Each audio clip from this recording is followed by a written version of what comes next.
Good morning, 6:05 on a Thursday. It's great to be here on KCMO Talk Radio, 95.7 FM, streaming on the KCMO Talk Radio app. Well, it looks like that sale, according to Mayor Quinton Lucas of the Plaza, is going to happen. It is more or less a done deal, and this is about 9 months after we first heard about this group down in Dallas, HP Village Partners, announcing its plans to buy the Plaza. Nothing had happened on this front for the last several months. But Quinton Lucas confirming yesterday a deal to sell the Plaza should be inked by the end of this month with the company out of Texas, HP Village Partners. And it's a great win for the Plaza because things really can't get much worse. You have businesses closing up left and right. You have empty storefronts all over the Plaza. You have people who have no interest in going down to the Plaza due to crime concerns. You have businesses who don't want to rent down at the Plaza because of crime and upkeep concerns. So the place can only go in one direction. It's kind of like when I took this job. I took the job in part 6.5 years ago because I thought, well, this radio station can't get any worse. And obviously now we've, turned things around and 95.7 FM and the whole deal. So it's been great. But I look at the Plaza and I say to myself, okay, I'm excited about this. But what took so long? Quinton Lucas hinted at some of this yesterday. Part of that conversation probably will be a public-private partnership. What type of work and support do they want from us on the city's side? Be it KCPD response, public works infrastructure improvement, even some work that helps us attract and drive business growth. So those are the things that we are talking about, say, negotiating now, but I think we'll get it all figured out. So he said that they're negotiating a public-private partnership and specifically talking about public safety. Now, the mayor of Kansas City will be on this show this morning at 7:30, as he is each and every Thursday morning, so I will ask him about this. But it wasn't all that long ago, and I remember it vividly because many of you exploded on the text line after I asked the mayor about Plaza crime concerns, and he basically, at the time, and I'm paraphrasing here, said, well, they better hire their own damn security. Once again, he didn't say it that succinctly. Probably took him an extra 107 words to say the same thing, but that's basically what he said. Find your own damn security. And I remember at the time thinking, well, this is one of your crown jewels. I'm pretty sure it should be a focus for law enforcement in Kansas City, Missouri proper. And now with the new ownership coming in, you're hearing conversations around a public-private partnership. Because believe it or not, when companies invest hundreds of millions of dollars in some district, in some city, they want some guarantee from the city that, they're going to police the damn place. That people can feel safe coming to places like the Plaza. And right now, you can tell me at 913-408-7957 whether or not the Plaza's on your short list. If you're going shopping, if you're going out to dinner, if you're looking for some form of entertainment. Where is the Plaza on your list, and has it gone down your list in recent years? Anytime we brought this up, many of you have made it very clear that it's not where it was on your pecking order of places to shop, on places to eat, on places to find entertainment. It's just not in that top 1 or 2 anymore. One, you've got more options than ever. And 2, you don't feel all that comfortable. So if the city is admitting they've got a problem down there when it comes to crime, that's step number 1, right? It's the old saying, step number 1 is admitting you've got a problem. And then it's figuring out how to solve it and what to do about it. So if this group's going to come in here, invest hundreds of millions of dollars on the Plaza, that's outstanding. Bring in new businesses, and then get a guarantee from the city that they are going to help keep the place safe. That's great, because as much as many of us like to goof on things happening in KCMO, the region as a whole is much better off with Kansas City operating well, being safe, having strong business growth. Like, that's good for all of us. I know some of you will disagree with that and won't care about what happens in Kansas City. And I don't say that with any dog in the fight. I used to be a KCMO resident. I'm not now. But we're all better off with Kansas City being strong and vibrant. So now the question is, what are the concerns from business owners? Well, it ties back to that one issue of crime. The top concern we heard from Plaza businesses is crime. They say new measures have helped, but more still needs to be done. We really need to concentrate on the safety of the customers, so I think curfew really helps. I think things are starting to get better, and the new owners are coming in, and I hear really good things about them. Lucas says public safety is a top priority for the Plaza's prospective buyers, and the group is meeting with the right people to address the issue. They've met with the police department. They've met with our police foundation in Kansas City. They'll see armed law enforcement. You will see a better connection with KCPD. You'll see more arrests if folks try to get out of line. That's from Quentin Lucas, KCTV5 on that reporting right there. Great. I mean, I'm excited about that. Getting criminals off the streets, kicking them out of the plaza, that's awesome because, by the way, this HP Village Partners group, they've got high expectations. They own Highland Park Village in Dallas. I have not been to Highland Park Village. Kate has been to Highland Park Village once, and it's kind of like, you know, the plaza in its heyday, Rodeo Drive. I mean, it's like any of those places you would think in different parts of the country where you've just got incredible shopping experiences, top of the line, not an issue at all with crime. I mean, that's what they want to recreate here in Kansas City, and Kansas City deserves that. The plaza should be that. But remember, you know, I think it all stems, some of you saying on the text line, by the way, for you, the plaza's been a no-go zone for years. Now, in my 6.5 years, the first 2, no issues. It's really been since the protests of 2020 that it just started going downhill rapidly. And it's only gotten worse over the last 4 years. And some of these issues have culminated and stacked on top of each other.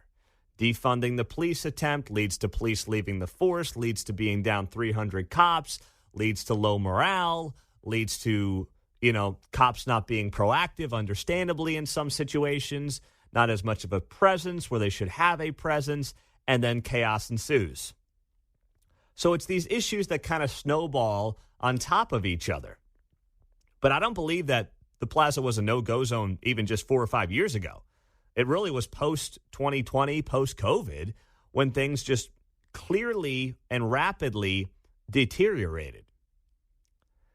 But if this group's going to come in here and basically hold the city's feet to the fire, and that's what needs to happen. The private sector needs to say to Kansas City, get your head out of the sand, back the blue, fund the police, hire the police, because if not, we're not doing business here. And that's been the biggest problem I've had with folks at the Chamber of Commerce. They've got no backbone. They've got no stones. They're so afraid. They just want to go along to get along instead of doing what's in the best interest of their members, and that's calling out crappy policy. They don't want to do it because they're go along to get along people at places like the Chamber of Commerce in this town. But if it's going to take folks like HP Village Partners to come in here and start, ruffling feathers and saying to politicians what needs to be said, because they're not coming up from Dallas unless they get those guarantees, then good. That's what it takes. It's just too bad it can't be happening here locally. 6:14 as we get it rolling on a Thursday morning on KCMO Talk Radio. Don't forget, a lot going on this week on this radio station. We've got Bass Pro Shops $10,000 shopping spree, chance to win at $750, $1050, $150, and $450. And Kenny Chesney at Arrowhead tickets to give away at $845 on KCMO Talk Radio 95.7 FM. I can feel the love, can't you? I know, man. We've got all kinds of presents for you. We do. And there's more coming next week, so stay tuned for that. Meantime, the greatest example of local government stupidity in the Kansas City area. I could find an example every day. We can make it a daily segment and, put some cute name on it. But this may take the cake, at least for this week. I'll share it with you next on KCMO. You know, the government doesn't do much of anything all that well, and I say that just across the board, right? Less is always more. But one thing they're good at is looking like they care and looking like they're doing something by throwing money at the problem. And then the media, will cover the story and they'll do their lapdog routine and act like it's going to make a difference. And the reality is it's unlikely to do so. Because if you can't admit what the real problem is, you're never going to solve it. Yesterday in Brookside, Kansas City leaders gathered to announce the city of Kansas City, Missouri, has dedicated $4 million to its Vision Zero initiative to make roads safer. Those damn racist roads. Come on now. What are you doing? Get yourself in order, would you please? Kansas City's government, writes the Kansas City Star, is committed to ensuring the city roads are safer for everyone, whether walking, driving, cycling, or any other form of transit. Kansas City Star writes here, many of the safety enhancements can be found in Brookside, including along 63rd Street, which recently underwent a road diet, reducing the number of lanes and adding enhanced sidewalks, curbs, and diagonal parking. I think the city needs a diet. Instead of just throwing more money at problems and thinking it'll magically solve things, how about the city takes a diet, goes on a diet from our monies? How's that sound?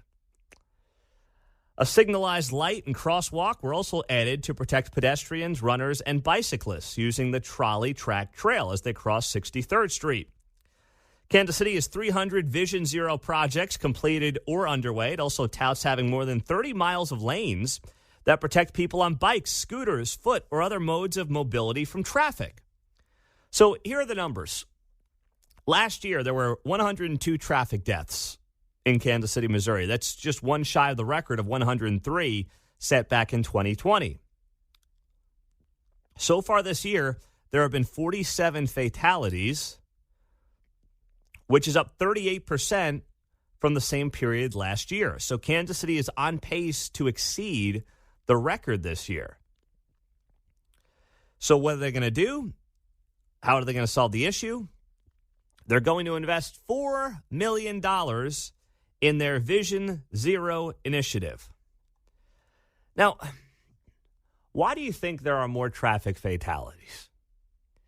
I don't think you need to have a law enforcement background to have this conversation, but if you have one, you're welcome to call or text at 913-408-7957. Maybe it's partially because you don't have any law enforcement presence, or you don't have the law enforcement presence that you need to have when you're down 300 cops in Kansas City, Missouri. And it's 300 and counting. They're not replacing the cops at the levels they need to be replacing them at based on the retirements. So if you don't have any police presence, combined with what has been a multi-year run of lawlessness running rampant in Kansas City. If hardened criminals aren't afraid of the law, then what's going to stop you, and I don't mean necessarily you, but anybody, from doing things like, you know what, I'm going to gas on that red light. I'm going to run that stop sign. I'm not going to worry about low-level laws when, frankly, no one's doing anything about the serious crimes that are being committed in this town. It's just common sense 101. There's a downstream effect when there's a perception that in Kansas City, you can get away with breaking the law. That's why you see things just like, whether it's petty crime or serious crime, things from homicides down to just theft continue to be an issue. If those people have no fear of the law, then you know what? There's just going to be this inherent attitude of the law doesn't matter. And that's going to apply to people driving their vehicles, riding their motorcycles. It's a lawless mentality that unfortunately has permeated too many in Kansas City, Missouri. And there's not a number of dollars that you can throw at that to fix it. Now, the one thing you can do is get serious about crime and police presence and prosecuting criminals and, having a united front at the city level saying we're not putting up with any crap anymore. Like, you can do that tough guy, tough gal routine, and it should be able to work or at least make a dent. But politicians in cities don't want to do that. They just want to, make up these initiatives like Vision Zero, throw money at the problem, and then act like that's going to do something magical to stop people from dying in traffic fatalities. But it's more of a mindset than anything else. It's more of how do people view their government? How do people view their law enforcement and their prosecutors? It tells you a lot, right? About the respect they have or lack thereof for the law and for people in charge of prosecuting the law and protecting the rule of law. And there is no respect for those people in this town. And there's no amount of money that Quentin Lucas or the city council can throw at it to solve that issue. They can get more cops out there. They can have a better police presence because, by the way, how many times, and we've all been there, I've done it and you've done it, where, maybe you roll through that yellow light that's turning red and you kind of look in the rearview mirror. Come on. You've done it. I've done it. Maybe you don't come to that full stop like you should. I mean, you basically stop, but did you come to the full stop? And you kind of look around. You're looking around for a cop. And there are too many neighborhoods in Kansas City, Missouri in particular, where when you look around, and even when you don't want to see a cop, you secretly, inherently do want to see a cop, and they're not there. They can't be everywhere at once. And it's these kinds of little things that have just stacked on top of each other in this town for years. And while we usually talk about things like, gosh, the homicide rate sets a record in 2023, what do we do about it?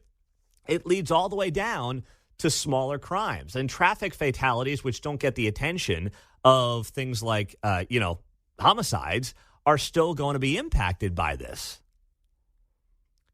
And they're not going to get the same level of attention, but they should, because all this stuff weaves and works together.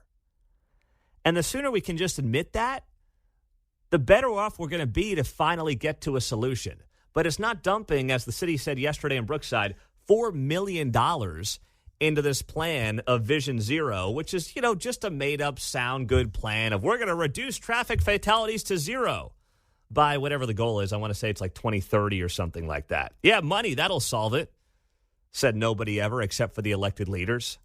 913-408-7957 is the text line here on KCMO Talk Radio, 95.7 FM. Pete, it's tougher now to drive around Brookside. These changes have been totally unnecessary, and they completely screwed up the neighborhood. Tell me how you really feel.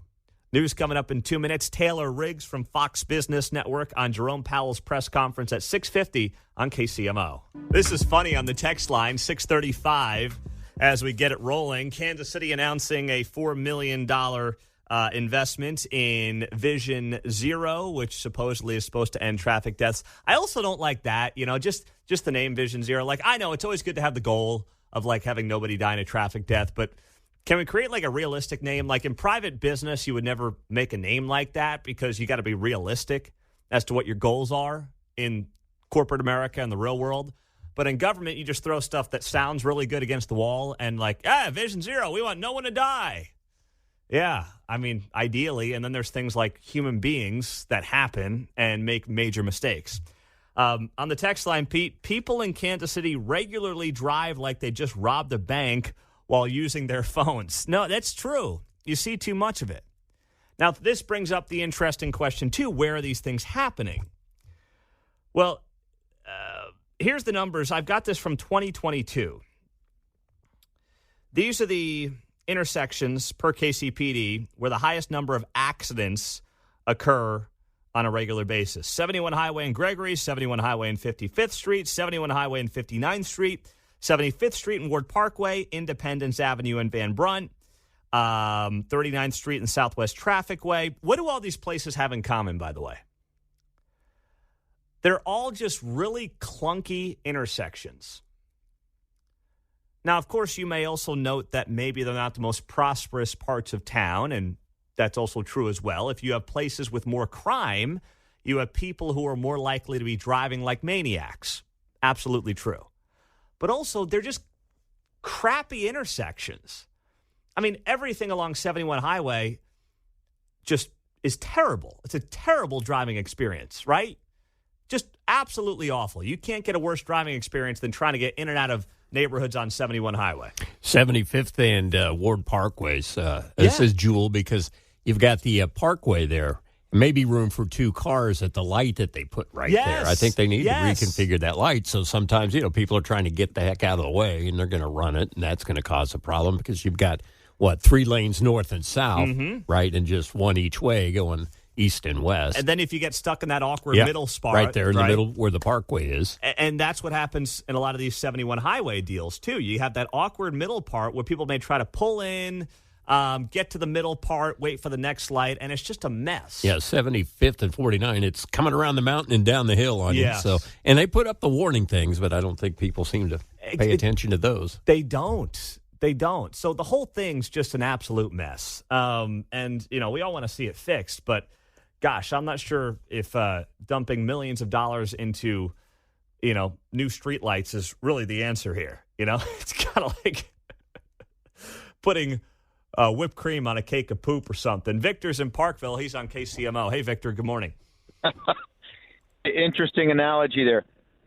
Speaking of 71 Highway, I've got a CDL. I've gone up and down 71 Highway more than my fair share. And one of the things that we always did is you have to have your head on a pivot and 1 foot on the brake because they're all insane. So that's part of the problem is just being aware of what's going on around you. But as far as trying to get bringing up the police force as far as this goes in that particular area, how about we hire just for traffic division and then take those citations and pay for the increased payroll? Simple things like, if you take the simple things like seatbelt, cell phones, lights on when wipers required, pets on the laps of drivers, everything all the way up to speeding, tailgating, blowing through stop signs and lights. If you just have just traffic cops out there doing that, average 4 citations an hour would say that's conservative. Average 65 per citation, 8 to 12 hour shift. You're paying for those cops. You're paying for that equipment. And everybody's going to see people getting pulled over, and guess what? They'll start paying attention. They will adjust their driving accordingly. You're telling me you see when you were driving for a living, you saw people with their pets on their laps? I see it all the time. Are you and kidding me? I'm still doing it. Wow, John says he sees that too. Oh yeah. Oh man, I'm hanging out. I'm in the wrong neighborhoods, man. I'm not hanging out in the right places, or I am hanging out in the right places because I don't see that. I see it from Parkville down to Overland Park in Lenexa. I see it everywhere I go. I see it all the time. Is that right? Just like you see, people man. putting on makeup, driving down the highway, shaving. It's insane. Oh, jeez. And they're tailgating at the same time. Oh, my goodness. I got to get out more, I guess. I don't see. Oh, jeez. Thank you, Victor. It's not that safe out here. I don't know. Maybe you should stay where you're at.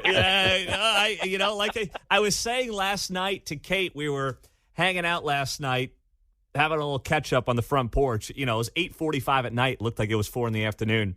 And I told her when I was driving out to Abilene last week for the D-Day show 1 week ago today, I don't do nearly as much driving as I used to. We're 10 minutes from the office here at Corporate Woods, so it's nice, easy commute. And then, with the 3 little kids, we're not going on long road trips. We used to do a lot of driving pre-kids, or certainly way more than now. And about an hour into driving on 70, I'm like, gosh, my legs hurt. I'm getting cramps. This sucks. I don't want to be in the car anymore. It's like it's a skill set that you have to develop over time, or you got to build up your driving mentality. You got to rotate cheeks. One goes numb on the tailbone, and you're just kind of leaning. My muscles, my driving muscles are weak right now because I don't do a lot of it. But yeah, an hour your in, ankle's sore now from holding the accelerator, right? Yeah, I was just over it after like an hour. I'm like, oh, this blows. But yeah, no, I have not seen the pets on the laps thing. But I guess apparently, Victor's not alone. The text line is blowing up. Pete, you're 100% correct. This is on the text line. There's not enough enforcement on the highways, not only in Kansas City, but I noticed this nationwide. Drove a semi for over 2.5 million safe miles. I work now as National Trucking Association here in Grain Valley. I tell this to lawmakers all the time in D.C. and the Department of Transportation. They refuse to listen to people that make a living on the roads.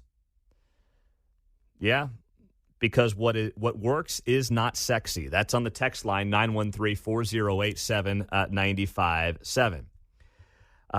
Also on the text line, Pete, 71 Highway was originally designed to have overpasses. City leaders listened to locals around there. They thought if they made people stop at the stoplights, they would get off and buy things at local stores. It was dumb, and it's caused traffic deaths. And that is a historical fact that, John and I have talked about on the show. It's been a while. But, yeah, that was part of the calculation, and obviously that has not worked at all. Well, the flip side is to make it all an overpass, and then it's just desolate. Yeah. I don't know that it was really going to do much to intend people to get off there. That only causes problems if you don't live in that area. But the other part is it's like what the opposite is. It just becomes a huge wasteland overpass. Exactly right. Exactly right. Yeah, no doubt. Bill's right about the mess that we've got on our hands, but what I'll say is I still don't think that anything to do with Hunter is going to sway any voter in this election either way coming up in the fall. I don't see how anyone's going to go to the voting booth and think about the addict son of the guy in the White House. I don't see how that makes a difference at all for anybody. Well, if you're on the left, you're going to go in there and you're going to vote harder. Yeah. Right? You can push that thing a little harder. Or go vote twice, Either way works. That's right. Oh, boy. We got the mayor of Kansas City, Quentin Lucas, will be here in 10 minutes. Looking forward to that conversation on 95.7 FM. Before we get to him, yesterday we had on Jason Johnson, and Jason is...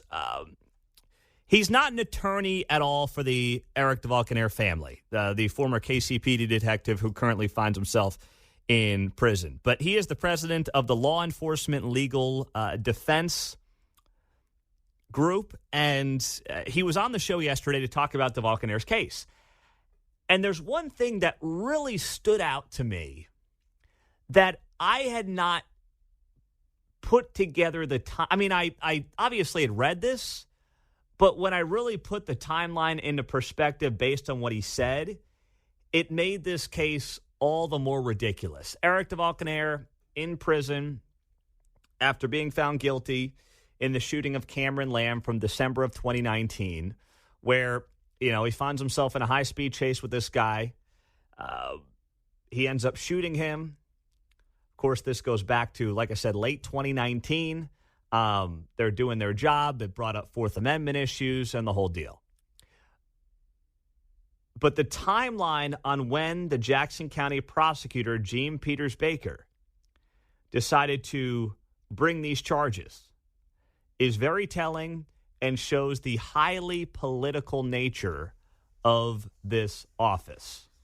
I will play the clip and then go from there from Jason Johnson. They attempted to investigate. If you really look at the timing, this incident occurred in December of 2019. Okay, fast forward to May of 2020.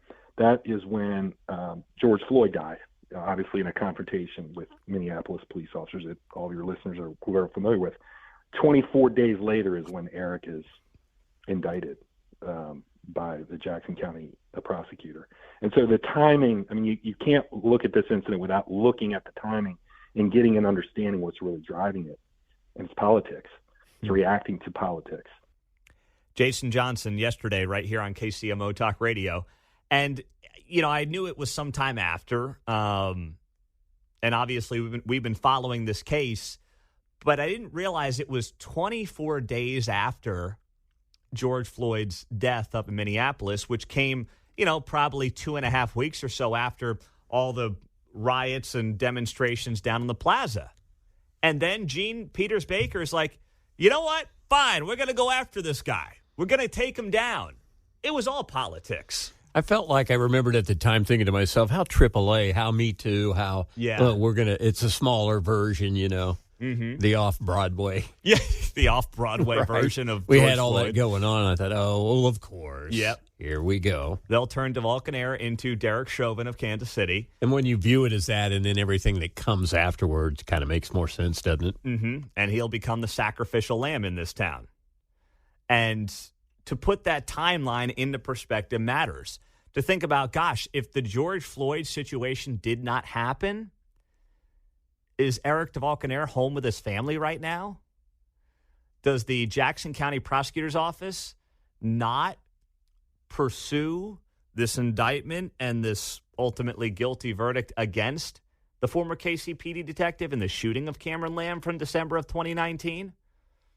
Which, as Jason Johnson also noted yesterday, is a guy who basically did his job by the book, being a proactive cop who had a decorated career up until that very point in time. It's amazing to think about. If something hundreds of miles away in Minneapolis doesn't happen, is Eric DeValcon Air a free man today? It's sick to have to even think like that, to believe that elected prosecutors can be that nasty and that politically motivated in how they do their jobs. But it's worth noting, and you'd be naive to not at least consider the timeline on how everything went down in 2019 into 2020. On the text line, following up on Mayor Lucas, Pete, thank God the border war is still alive to keep this guy from screwing things up worse. Now, come on, there's a lot of things you can criticize Quentin Lucas for. You can't blame him for what's going on with the Chiefs and the Royals. If there's someone who's going to be on the Mount Rushmore of reasons this thing got screwed up and why the teams may end up leaving Jackson County, it's Frank White. I mean, if there's a guy you want to point to, it's not Quentin Lucas. It's Frank White. Now, I don't even think it's that easy. It's also the fact that the Royals had a very unpopular plan. The Chiefs were lumped in on that vote and on that plan. And that's what led to a rejection of what took place on April 2nd by the Jackson County voter. It is interesting. The story has a lot of people that are sort of brought into it, and they aren't part of it. So Kansas City comes into it where the Royals thought they wanted to go downtown. So that's the city part. But Jackson County runs the stadiums. Yes. And so they've got to do the leases with the county, and that's not the city. And it's like, say, the Royals wanted to do something, and the Chiefs like, oh, whoops, they got pulled into it too. They had no choice because of how the deal's written. Yeah. So, and I've heard this a lot too from people on the Kansas side who want to see the team move over there. Well, you know what? Jackson Countyans told the back-to-back Super Bowl champs no. So, you know what? Good riddance. We're going to take them. They didn't tell the Chiefs no. They told the Chiefs and the Royals no. If they were on the ballot separately, the Chiefs probably would have passed at a 3/16 sales tax, half of 3/8 of a cent, and the Royals would have probably failed colossally because it was not a popular plan amongst the voters. And part of it, too, for the voters was not just, not loving the idea of downtown baseball, but also the way their property taxes have been royally jacked up the last year. It was a protest vote for many as much as anything else. And that may not be fair to the Royals, but that's how it works sometimes. People have felt incredible pain. And you're also in a very difficult environment to give taxpayer monies to billionaire sports franchises. I mean, polling shows people do not feel good about this economy. If this was 2018, different story. It's not 2018. It's 2024. Prices have gone up 20% across the board over the last 4 years. We're now doing cartwheels over 3.5% inflation with interest rates in the fives because, well, it's better than 8%. Like, the timing of everything makes a difference here. The timing, you look back in history, timing plays a huge factor in the story. Donald Trump runs for president in 92. He gets 5%. Donald Trump in 2016 is the GOP nominee and finds himself in the White House beating Hillary Clinton. Timing is everything. And you got to bring that into part of the story. And you know what? Quentin Lucas not wrong there to say, hey, if they're talking about a an E-tax, an earnings tax in Wyandotte? What do you think is possibly coming to Johnson County? Okay, you don't think this will have, and Wyandotte County is not a big enough tax base anyway. It's 160,000 people. The money's in Johnson. You don't think they're going to try to squeeze potentially some Johnson County dollars out of this? You know, I think he's actually right about that. Ken in Independence, got a minute. Ken, go. Hey, good morning. The mayor spoke very well this morning. But there's one thing that he keeps forgetting to bring up and tell the truth about. The reason petty theft crime is still continuing at a higher and higher rate is due to the fact we have no place to house these petty theft criminals. Need a jail, Ken. Nailed it, buddy. Thank you. Need a jail. You're right. And, that's got to get taken care of. Unfortunately, there's people on the city council who don't want to see a jail. Maybe the politics of Kansas City have not helped these two teams in what they want to do, but it has not been the big reason for why we're dealing now with this border war. Not at all. Did you hear what Jerome Powell said yesterday? Fed chair. This came just a few hours after the inflation numbers came out, just slightly below the expectations of 3.4%. They came in at 3.3%. So this is, of course, the guy who's in charge and part of the Fed, decreasing interest rates. There was great optimism on Wall Street yesterday. Went bonkers after the inflation number came out at 3.3% instead of 3.4%. Clearly, you still have had prices across the board up 20% the last 4 years, but they're looking for any kind of slight positive economic news they can get their hands on. So then Jerome Powell takes the podium yesterday, and take a listen to this question. It's a ridiculous question, by the way. But take a listen to this question and then Jerome Powell's answer. What's your message to Americans who are seeing encouraging economic data but don't feel good about this economy? Well, stop right there. I don't know who that reporter is, but what a ridiculous question. I mean, they are so in the tank and in desperation mode to tell you that you're too dumb to realize the economy is actually decent. Come on, you dopey rube. Don't you realize the economy's great? What are you complaining about? Oh, you don't have $5 million sitting in a retirement account? Shame on you. Well, if you did, you'd be doing great right now. Yeah, that's the problem. The disconnect between Main Street and Wall Street is pretty big today. It's the same thing like CNN wrote this piece yesterday. Inflation slowed in May, hinting at welcomed relief for consumers. Now, you know what relief is? Relief is when I step into an air-conditioned room this afternoon after standing outside with the kids at 90-some-odd degrees. Relief is, when I walk to the bathroom during a commercial break. That's relief. Relief is not, well, I'm paying 3.3% more for my goods than a year ago, which, wow, that's less than the 8% increase I saw 2 years ago and less than the 5% increase I saw last year. That's not relief. It just means I'm not getting screwed as bad. Like that by definition, that's not relief.